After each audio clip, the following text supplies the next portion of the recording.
Bismillahirrahmanirrahim. Assalamualaikum warahmatullahi wabarakatuh. Untuk mitra channel siang dan sedapatnya, kita kembali lagi mitra di pengajian Ba'da Maghrib bersama Gus Edward Abu Bakar ya.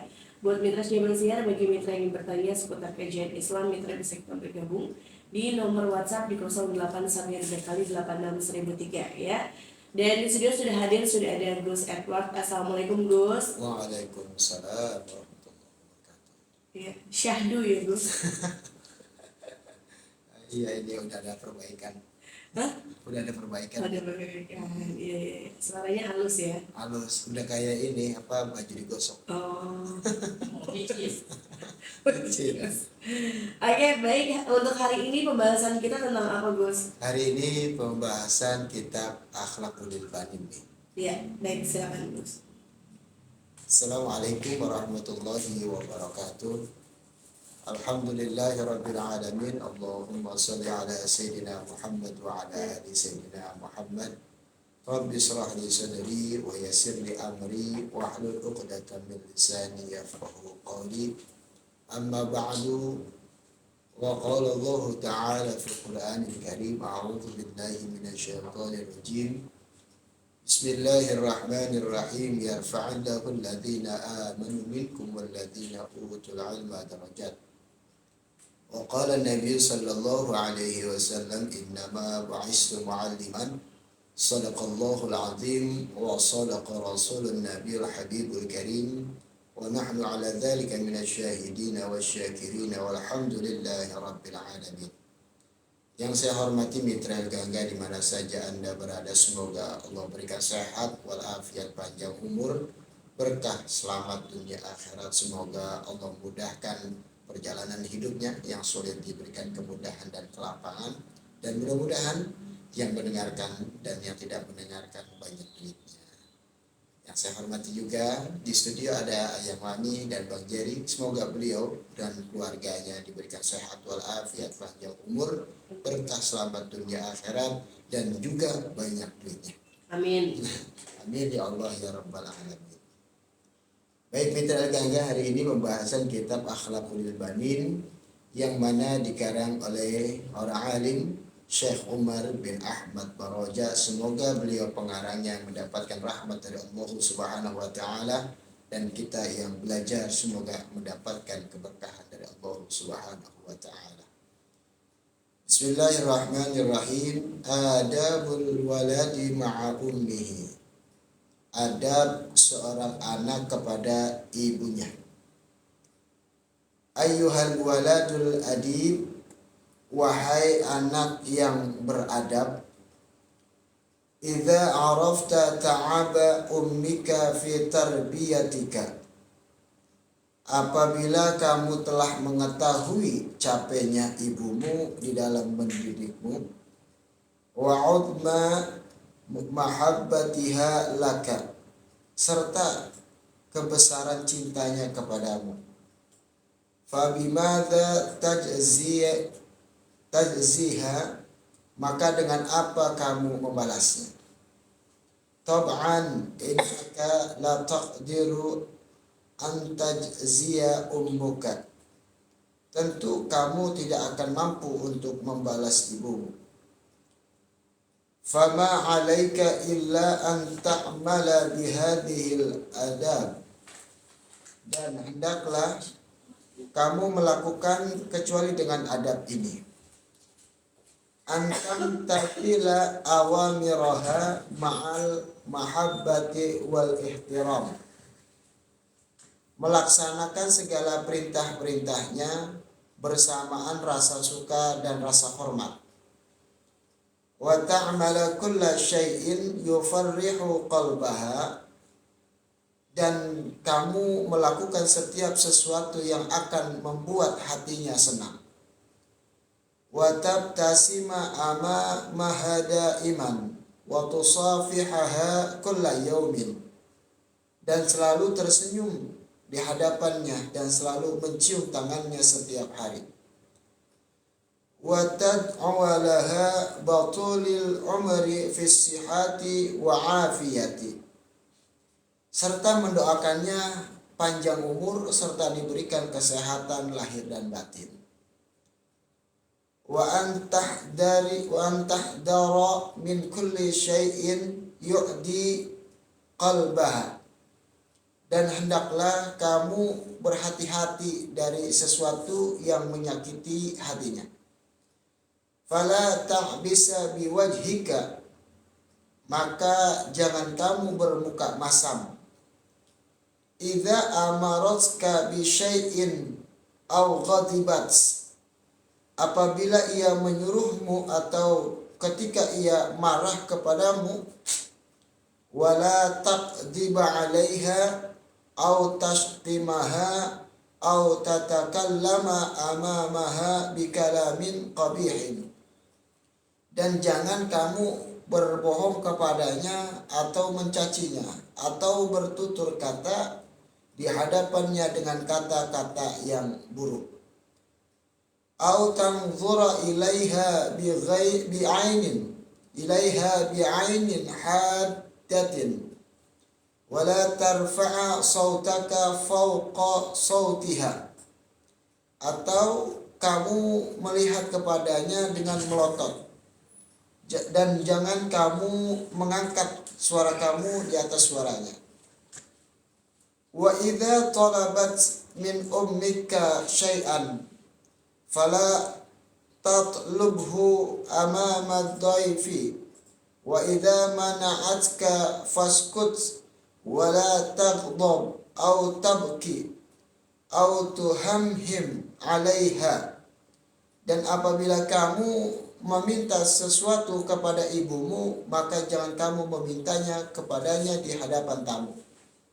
Dan apabila ia mencegahmu, maka diamlah.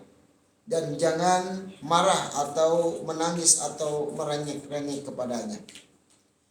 Di pasal ini menjelaskan adab seorang anak kepada ibunya. Seorang ibu luar biasa derajatnya untuk anaknya, yaitu dibandingkan seorang ayah 3 tingkatan. Pernah saya katakan sudah bahwa seorang ibu memiliki derajat 3 tingkat karena beliau itu mengandung, melahirkan, dan membesarkan kita atau merawat anaknya. Sehingga kita perlu memberikan adab yang terbaik kepada ibu kita. Karena di balik itu kita mengetahui bahwa luar biasa capeknya ibu kita di dalam mendidik kita, terlebih lagi ketika dalam kandungan ataupun ketika ibu kita melahirkan diri kita. Luar biasa capeknya, lelahnya, dan lain sebagainya. Tetapi cintanya luar biasa kepada anak-anaknya. Ketika itu kita mengetahui bahwa orang tua kita, seorang ibu, luar biasa capeknya, lelahnya ketika mendidik, dan cintanya luar biasa kepada anaknya. Pertanyaan dalam pasal ini, apakah kita bisa membalasnya? Tentu saja kita tidak akan bisa untuk membalasnya. Walaupun kita bisa memberangkatkan umrah ataupun haji dengan menggemblok ibu kita dari rumah kita di sini menuju Makkah atau Arab Saudi, pasti tidak akan bisa membalas daripada jerih payah dan kasih sayang orang tua kepada kita. Dan kita disarankan untuk melakukan adab-adab yang terbaik kepada kedua orang tua kita, terlebih lagi kepada ibu kita, yaitu salah satunya melaksanakan segala perintah-perintahnya. Ketika kita diperintahkan, maka dilakukan dengan rasa suka dan rasa hormat. Tidak kalau bahasa orang Betawi Bekasi itu tidak jebeh mulutnya. Maka sebagai anak ketika diminta tolong oleh orang tuanya, yaitu kita harus memiliki rasa suka dan rasa hormat kepada ibu kita. Terlebih lagi kita bisa membuat girang hati ibu kita. Selain itu, kita memberikan girang atau senang terhadap hatinya, dan juga kita membuat wajahnya atau mulutnya tersenyum ketika melihat anaknya begitu bisa membahagiakan orang tuanya atau ibunya. Kita juga harus mencium tangannya karena itu tanda bukti kita menghormati ibunda kita ataupun orang kita. Serta tidak lupa kita perlu dan wajib mendoakan orang tua kita agar diberikan panjang umur dan sehat walafiat baik zohir maupun batinnya. Dan banyak sekali dalam pasal ini yang diajarkan untuk seorang anak kepada ibundanya, baik anak kita ataupun diri kita kepada ibunda kita masing-masing. Terlebih lagi kita harus berhati-hati apabila kita menyakiti hati ibunda kita ataupun orang tua kita. Jangan sampai kita berbicara tanpa kita pikirkan. Kita pikirkan terlebih dahulu, jangan sampai kita berucap dengan cacian, bertutur kata yang tidak baik ataupun yang buruk sehingga orang tua kita membuat hati orang tua kita sedih dan kecewa. Terlebih lagi untuk seorang anak ketika meminta sesuatu tidak harus di depan ada tamu. Ketika kita minta sesuatu di depan orang tua kita ketika ada tamu, ketika orang tua kita memberikan isyarat, maka berdiamlah, karena itu adalah adab yang terbaik dari Allah Subhanahu wa taala. Wallahu a'lam bishawab. Demikian. Iya, baik untuk mitra Syamsiah, bagi mitra yang bertanya seputar kajian Islam ataupun tema kita di sore hari ini, mitra bisa ikutan bergabung di 0813 kali 86003. Sudah ada pertanyaan dari Debbie. Assalamualaikum Gus. Waalaikumsalam warahmatullahi wabarakatuh. Saya sudah lama menikah Gus, sudah hampir 5 tahun, tapi belum dikaruniai anak gitu. Tapi ada niatan kami ingin proses bayi tabung. Yang saya ingin tanyakan, apakah boleh dalam Islam tentang bayi tabung Gus? Baik. Kalau saat ini sudah diberikan fatwa bahwa bayi tabung itu sudah boleh, karena itu tanda bukti syariat seorang makhluk kepada Allah Subhanahu wa taala. Dan banyak sekali selain fatwa itu sudah keluar, banyak sekali dokter-dokter profesional di Indonesia ini yang bisa membantu atau bisa menjalankan syariat tersebut dengan baik, dengan tidak bermacam-macam, melainkan dia insya Allah bekerja dengan baik, karena ini sama-sama bertanggung jawab. Baik ulama yang memberikan fatwa bahwa bayi tabung sudah diperbolehkan dengan istimewa para ulama, dan para dokter pun insya Allah bekerja dengan baik karena sama-sama mengharapkan daripada apa yang terbaik untuk sesama. Jadi intinya boleh, silakan. Ya. Baik, selanjutnya ada Marianti. Assalamualaikum Gus. Waalaikumsalam.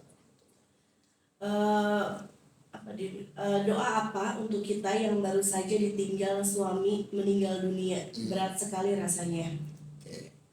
Yang paling terpenting membacakan doa itu Allahumma gfir lahu warhamhu wa'afihi wa'fu'anhu. Biasanya kalau kita belajar dari kecil itu adalah bacaan ketika kita sedang mensolatkan mayit. Kalau laki Allahumma gfir lahu, kalau perempuan Allahumma gfir laha.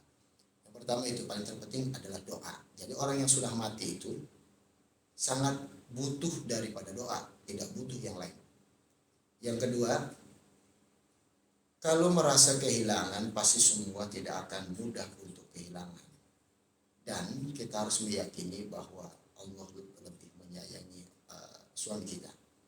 Akan tetapi ketika kita larut-larut dalam kesedihan, hanya dalam kesedihan yang kita lakukan seperti itu, berarti kita tidak sayang dengan suami kita ataupun orang yang sudah meninggal. Jadi bukti sayang kita itu bukan dengan keluh kesah, dengan sedih dan lain sebagainya, tapi dengan doa. Bukti sayang kita, doakan. Salah satunya membaca suratul Fatihah. Kita niatkan, ya Allah, misalkan tidak bisa berwasilahnya, tidak bisa tawasulnya, dengan ucapan bahasa Indonesia sudah bisa. Ya Allah, saya kirim suratul Fatihah untuk suami saya, namanya siapa, bin fulan atau bin siapa. Sehingga setelah sudah sebutkan seperti itu, mari kita sehingga membaca suratul Fatihah. Sekali, 2 kali, 3 kali, boleh enggak baca suratul Fatihah? Suratul Fatihahnya buat orang yang kita sayang. Sangat boleh kalau semakin banyak. Tapi jangan memaksakan diri, misalkan banget gitu. Jadi jangan gitu terlalu memaksakan diri. Yang paling terpenting adalah doa. Yang kedua, kita meyakini bahwa Allah jauh lebih menyayangi makhluknya ataupun suami ataupun keluarga kita yang sudah meninggal. Insya Allah dengan kiriman doa itu orang yang sudah meninggalkan kita dan kita sayangi, insya Allah mereka mendapatkan cucuran rahmat dari Allah Subhanahu wa Ta'ala. Iya. Tapi benar gak Gus kalau misalnya kita misalnya tinggal suami gitu ya meninggal, nah terus si istri itu nggak menikah lagi, nanti ketemu nanti di surga ya Allah apa gimana? Tapi kalau misalnya nikah lagi sama yang lain tuh gimana jadi Gus? Siap. Jadi gini nih, dalam Islam menurut saya gini ya, ini maafin kalau apabila salah. Menurut saya di Islam itu ada cinta abadi. Nah, mana bukti cinta abadi? Cinta abadi itu di dunia dia sama.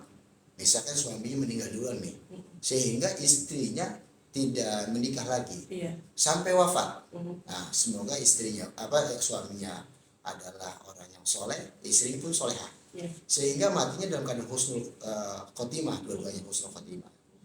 Dan Allah izinkan masuk ke dalam surga, gitu kan ya. Maka nanti akan bersama kembali suami dan istri. Selain daripada suami dan istri, ada ketentuan Allah yang lain. Setiap orang yang masuk ke dalam surga, seorang pria itu mendapatkan nikmat dari Allah, salah satunya disiapkan bidadari. Nah, istrinya masuk, dia paling cantik daripada bidadari yang lain. Nah, inilah yang disebutnya cinta abadi. Lalu bagaimana ketika ada istri yang ditinggalkan lalu nikah lagi ya, maka itu termasuk sudah putus nih. Tidak bersama lagi dengan suaminya. Kebanyakan orang nyesel gini ketika baru tahu gitu nih maksudnya, wah benar gitu ya, saya lebih sayang dia, padahal dia mau bahasa umpet-umpetan hati, saya lebih sayang yang almarhum padahal ini gitu kan. Itulah makanya alhamdulillah mudah-mudahan yang belum tahu jadi tahu nih, terus tidak mudah-mudahan cinta abadi gitu nih sama suaminya, selain dari dunia ini bersama, di akhirat nanti bersama. Itulah yang disebut cinta abadi menurut saya. Oh gitu, bukannya pas dia menikah lagi. Saya pernah dengar soalnya gitu Gus, pas dia menikah, si perempuan menikah lagi, nah terus kan menikah lagi udah tuh seumur hidup sampai akhirnya meninggal gitu dua-duanya. Nah nanti dipertemukannya mana yang terbaik? Iya, mana yang terbaik jujur. Kalau yang memang terbaik betul. Karena bicara masuk surga ataupun neraka ataupun ketentuan yang lain itu adalah urusan Allah. Makanya kan gini, kalau dalam Islam itu sebenarnya masuk surga itu bukan karena banyaknya amal, bukan banyaknya sholat, tapi karena rahmatnya Allah. Akan tetapi bahasa simpel begini, saya nggak kenal sama pemerintah di Kota Bekasi pemerintahannya. Tiba-tiba saya pengen masuk aja, gitu kan nggak bisa. Walaupun misalkan ada yang kenal, akan tetapi saya butuh cara dong. Saya nanya dulu, saya bagaimana dulu, sehingga kita ketemu nih apa wali kotanya, apa wakil wali kotanya. Ini ada cara. Caranya apa? Dengan ibadah kepada Allah. Karena ibadah itu adalah tanda bukti taatnya seorang makhluk kepada Allah. Walaupun nanti di akhirat orang masuk surga ataupun neraka karena rahmatnya Allah, bukan karena amalnya. Ini tanda bukti apa? Bahwa amal kita nggak ada artinya gitu nih. Maksudnya yang pertama itu. Yang kedua, kita nggak boleh sombong. Orang yang rajin puasanya, rajin baca Qur'annya, rajin sholatnya dan lain sebagainya, nggak boleh sombong. Karena apa? Di balik kita usaha dan taat kepada Allah, ternyata ujung-ujungnya Allah yang nilai kita. Gitu. Ya, baik, itu sekaligus pertanyaan terakhir ya buat Mitra Syaban Siar. Bagi mitra yang masih ingin bertanya, mudah-mudahan besok bisa kita bergabung kembali di pengajian Mbak dan Maghrib. Terakhir, silakan penutup terus. Baik mitra jaga di mana saja Anda berada. Yang pertama, mari sama-sama kita bantu syiarkan agama kita dari kampung kita, dari dekat rumah kita terlebih dahulu. Baik ada masjid, musola, pondok pesantren, majelis ta'lim dan lain sebagainya. Kita syiarkan, kita dukung, karena itu adalah awal yang terbaik untuk agama kita, untuk syiar. Yang kedua, jangan pernah memandang makhluk Allah dengan sebelah mata, walaupun berbeda penampilan, walaupun berbeda keyakinan. Perlahan-lahan kita baik kepada makhluknya Allah. Semoga Allah mudahkan kita menjadi daripada rahmatnya Allah, yaitu rahmat seluruh alam semesta ini. Yang ketiga, mari kita berdoa kepada Allah, mudah-mudahan doa-doa kita dijabah oleh Allah Subhanahu wa taala. Semoga Allah kabul daripada hajat kita semua. Bismillahirrahmanirrahim. Alhamdulillahirabbil alamin. Allahumma shalli ala sayyidina Muhammad wa ala ali sayyidina Muhammad. Rabbana dzalamna anfusana wa illam taghfir lana wa tarhamna lanakunanna minal khasirin. La ilaha illa anta subhanaka inni kuntu minadh dhalimin. La haula wa la quwwata illa billahil aliyyil azim. Allahumma arinal haqqa haqqan warzuqna ittiba'ah wa arinal batila batila warzuqna ijtinabah. Rabbi ighfir lana wa liwalidayna warhamhuma kama rabbayana shighara. Rabbi zidna ilman warzuqna fahman. Rabbana hab lana min azwajina wa dhurriyyatina qurrata a'yun waj'alna lil muttaqina imama. Rabbana hab lana minas salihin. Rabbana hab lana minas salihin. Rabbana hab lana minas salihin. Rabbana atina fid dunya hasanah wa fil akhirati hasanah wa qina adzabannar. Wa sallallahu ala sayyidina Muhammadin wa ala alihi wa sahbihi wasallam. Walhamdulillahi rabbil alamin. Assalamualaikum warahmatullahi wabarakatuh.